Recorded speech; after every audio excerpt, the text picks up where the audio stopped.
Donald Trump is now entertaining the notion of kidnapping, blackbagging, and shipping off American natural-born U.S. citizens to a different country. This is new. This is new territory. A lot of the stuff that they're doing is new territory, for the record. This is the especially horrifying part of this. Before the pool entered, this exchange was captured on the El Salvador government's live stream. Trump endorses sending homegrown U.S. prisoners to El Salvador, meaning American citizens to notorious foreign prisons. People wanted to change over, and they wanted to.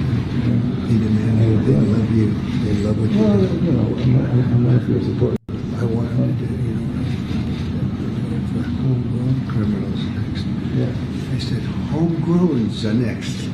The homegrowns built. You got to build about 5 more places. Yeah, that's fair. All right. He says the homegrown ones are next. You guys built about 5 more spaces. He goes, yeah, we got space. It's not a Twitter video issue. This is not supposed to be live, chat. This is a hot mic. Okay, we were not supposed to hear this. As Jonathan Lemire, co-host of the Morning Show, says, this is before the pool entered. This exchange was captured on the El Salvador government's live stream. Trump endorses sending homegrown U.S. prisoners to El Salvador, meaning the American citizens to notorious foreign prisons. And it's not even just a hot mic. I believe this is something that the Trump administration has talked about already. It's something that Bukele has talked about already. To be fair, he said it before. He said it shortly thereafter in the press pool too. Yeah, it's not something that they're hiding. Here's a question. Are you considering deporting American citizens to El Salvador? Trump says, yeah, that includes them. You think they're a special type of people or something? Open to deporting individuals that aren't foreign aliens but are criminals to El Salvador.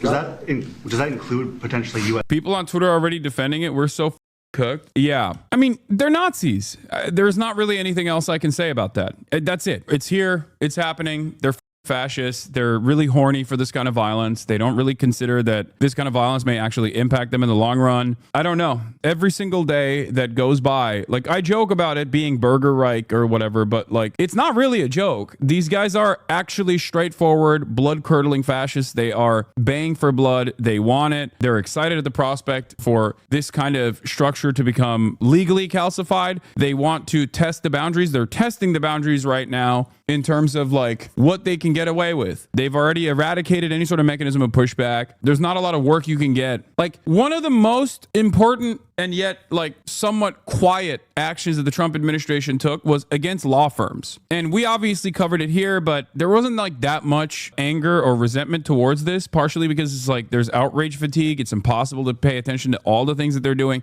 But the reason why it was very significant, the reason why Donald Trump's attacks against law firms was very significant is because they basically came in and said, if you don't do pro bono work for us, we won't let you into federal buildings. And if you can't go into a federal building, you can't practice law. Like, you can't talk to your clients. Like, they basically said, you can't go against us. There are very few law firms that are still capable or interested in fighting back against them. If they're criminals and if they hit people with baseball bats over their head that happen to be 90 years old, and if they 87-year-old women in Coney Island, Brooklyn, yeah, that includes them. Why do you think there's special category of person? They're as bad as anybody that comes in. On the deportation stuff, I think a lot of people are utterly oblivious. They are utterly oblivious to the actions that this administration is taking. And I think on the Israel stuff, on the deportation stuff, which goes hand in hand, it is far more consequential than the trade wars. And this isn't to say that like the tariffs and the exemptions are not consequential. It's far more consequential than the Doge cuts, which isn't to say that those Doge cuts aren't consequential. But this, ironically enough, this thing that not enough people are paying attention to is far more significant for our future. The reality of the matter is, you do the Doge cuts, people revolt, okay? People rise up. Let's say they fire every federal employee, right? And then the people go, what the f are you doing? You just fired every single person. How dare you? You start protesting in the street. His administration comes in and black bags key leadership in those protests, and they ship them off to El Salvador. Boom. All of a sudden, there's nothing. You can't do anything. There's no free speech anymore at this point. There's no due process anymore at this point. And when you get deported to the CCOT facility, you have no way of return. It doesn't even matter. Due process and First Amendment rights are the most consequential remaining protections that we have that they are actively destroying. And ironically, the sad state of affairs is that many of these people are either completely oblivious to this stuff. I've been ringing the alarm bells on this for quite a while now. And I think that most Americans are completely either A, oblivious to this, or B, perhaps even worse than being oblivious, the ones who are knowledgeable about what's going on here are in support of it. They are championing it. It's a truly terrifying predicament. The Supreme Court said someone needed to be returned, that you would abide by that. You said that on Air Force One just a few days ago. And they said that it must be facilitated. Why don't you just say, isn't it wonderful that we're keeping criminals out of our country? Why can't you just say that? Why do you go over and over? And that's why nobody watches you anymore. You know, you have no credibility. You said that if SCOTUS says someone needed to be returned, you would abide by that. You said that on Air Force One just a few days ago. Why don't you say, isn't it wonderful we're keeping criminals out of the country? Like, that's his reaction to this, is you are in violation of the Supreme Court orders. But basically, the question is, Mr. President, you are directly in violation of the Supreme Court orders. What do you have to say about this? And his response is, it's great that we're keeping terrorists out of this country. By the way, for the record, there is no evidence whatsoever. There's only evidence to the contrary, okay, of this wrongly deported U.S. man, this Maryland resident, Kilmar Abrego Garcia. There is no evidence whatsoever that he's in MS-13. There's only evidence to suggest that he is directly in the crosshairs of MS-13. And this is something that the federal government has also personally acknowledged. And yet they still, on the one hand, say he's MS-13, and then also on the other hand, say there's no way we can bring him back. With you because you want to stop crime, and so do we. And it's very, very effective. And I want to just say hello to the people of El Salvador and say they have one hell of a president. Okay, and I mean that, and I know him well. I know him as a very young man, Marco, even younger than you. You know, he started pretty young. He'll always be younger. Young at heart. But I want to thank you for the great job you're doing. I appreciate it very much. Thank you. Well, it's an honor to be here in the Oval Office with the President and leader of the free world. We're very happy, and we're very eager to help. We know that you have a crime problem, a terrorism problem that you need help with. And we're a small country, but if we can help, we can do it. And we actually turned the murder capital of the world, that was the journalists call it, right? Murder capital of the world, into the safest country in the Western Hemisphere. And, you know, sometimes they say that we imprison thousands. I like to say that we actually liberated millions. So, you know, like, That's very good. Who gave him that line? Do you think I can use that? yes. And in fact, Mr. President, you have 350 million people to liberate. Yes. But to liberate 350 million people, you have to imprison some. You know, that's the way it works, right? You cannot just, free the criminals and think crime is going to go down magically. You have to imprison them so you can liberate 350 million Americans that are asking for the end of crime and the end of terrorism. And it can be done. I mean, you're doing it already.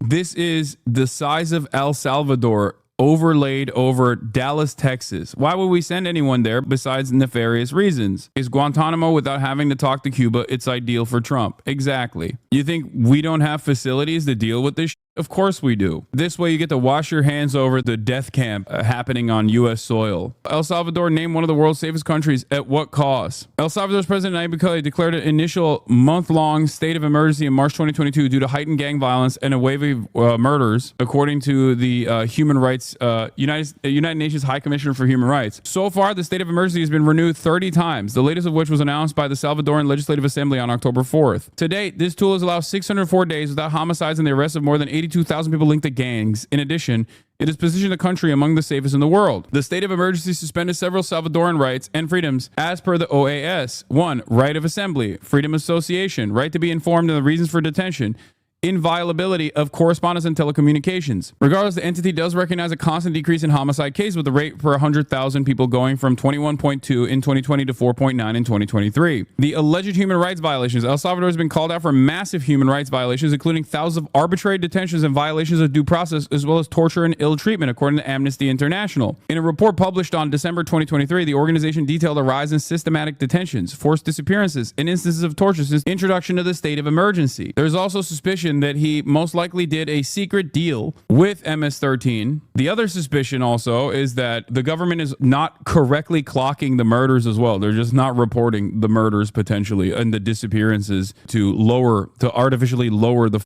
murder rate as well. And it's been successful. In terms of propaganda, it's been successful. The remaining Salvadoran population that isn't imprisoned love it. They love him and they love this. That's how terrifying the MS-13 crime situation was to begin with. Washington Post covered it as well. Bukele agreed to accept hundreds of suspected gang members living in the United States. In return, he wanted the U.S. to send him less than a dozen MS-13 gang members in U.S. custody. Why was he so intent on getting the MS-13 guys? Washington Post reports. Some Salvadoran analysts believe Bukele wants the gang leaders back so they won't testify about his government's involvement with them and potentially put him in legal trouble. If these returns of Salvadoran gang members continue, it takes away the possibility that the U.S. judicial system will open a case against Bukele for negotiations and agreements with terrorist groups, said Juan Martinez de Bucion, an anthropologist who has studied the gangs. Bukele has denied making deals with gangs. Such negotiations by his predecessors were highly unpopular domestically. A lot of ultra-conservative people and even not conservative, non-conservative people in El Salvador like Bukele. They think he has been able to put a dent in the crime that MS-13 is engaged in. And to a certain degree, it has been successful. The problem here, however, is not that the incredible torture prison scheme that he has created is horrifying in and of itself. The issue also is that they're grabbing random people off the street with no due process. Like, what the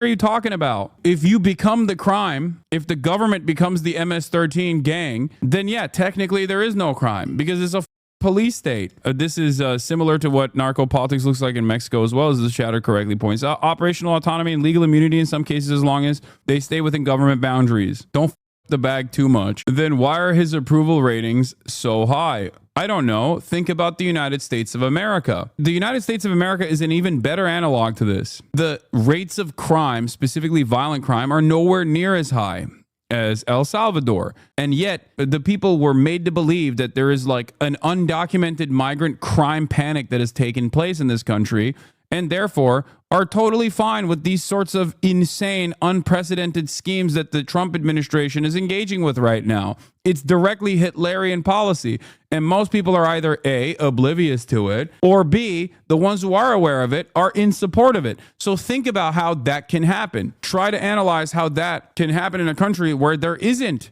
the same level of crime, and then think about what it would look like, how bloodthirsty normal Americans would be like if there was that level of crime as well. The United States Department of State also recognizes the allegations in their El Salvador Human Rights Report in 2023, signaling arbitrary killings, cruel treatment by security forces, harsh and life-threatening prison conditions, and extensive gender-based violence as some of the barriers which have undermined President Bukele's security strategy. The Socorro Judicio Humanitario Foundation, which provides free legal advice to innocent Salvadorans criminalized by the state of emergency, has reported 315 deaths of incarcerated people since the establishment of the measure in 2022. The most prevalent causes of death signaled by the association are violence and lack of medical attention, although unknown causes of death have increased in 2024. These people only had the right to a hearing for the imposition of captivity measures, after which they died under the guardianship of the state. Amnesty International also explained that the widespread pattern of arbitrary arrest targets people from marginalized communities especially, which already suffer from crime and extreme poverty. The conditions that inmates experience within these prisons has also been heavily denounced by human rights organizations. As per the OAS, incarcerated individuals are stripped down to their underwear, placed in small cells where they sleep on the floor, and do not have access to clean water or food. So the torturous conditions are already inhumane and unacceptable, even when they are torturing MS-13 gang members, by the way, just so you understand. But the major problem here on top of that is that it's not all MS-13 gang members. It's not all rugged criminals. It's just what the state has decided is a rugged criminal. And for the record, we're talking about what's going on in El Salvador, but what's happening in El Salvador is no longer just about El Salvador, because we're sending Americans to this torture facility. And the reasons as to why we're doing that, the reasons as to why we're sending Americans or, legal permanent residents and potentially Americans down the line to this torture slave camp without due process, with no mechanisms to bring back these people, even if the Supreme Court demands that they bring back these people, is because we want to have an unaccountable torture slave labor colony that is not on U.S. soil where we can just ship enemies of the state to. And considering that the Trump administration is entertaining the notion of even drawing penises on a Tesla as an act of terror, that can mean anyone and everyone. It's very weird that a lot of people refuse to recognize how this will them down the line. It is shocking. We interviewed him just, to get some information, etc. from them. And he said, oh, well, I got arrested 6 times, but they released me the 6th time, so I should be released again. And then I said, well, what's the last thing you do? And he said, well, I shot a cop in the leg, but I didn't kill him. I just shot him in the leg. And we're like, this guy was arrested 6 times here in the United States, 6 times. He was released 6 times. And in the he was released 5 times, and the last time he was sent to El Salvador, right? So he's not getting released. But the last time he shot a cop, actually, and he shot him in the leg. So these are, like you said, there's something broken. It's the liberal establishment. But they're not running things anymore in this country, and we're run by, and I don't say conservative, I don't say anything, we're run by people with great common sense. Yeah, common sense. Yeah, that's not the point, is it? That's not who we're talking about right now, is it? Even that guy should still go through the criminal justice system here in the United States of America. If he shot an American cop, he needs to go to American prison. That's my attitude on this issue, but like sending him to El Salvador is insane. It doesn't make any sense. Having said that, however, the overwhelming majority of people that we've sent down to the CCOT facility so far are not even convicted of any sort of wrongdoing. They're not even accused of any sort of wrongdoing. The overwhelming majority have no criminal record whatsoever. They've been grabbed off the streets for erroneous claims with this like incredibly stupid, arbitrary point system that they've designed to be like, oh, you got a tattoo and you're brown? It's over. You're going to CCOT. It's not even about deporting them at this point back to their nation of origin. It's just straight up permanently jailing them in a slave camp. It is insane.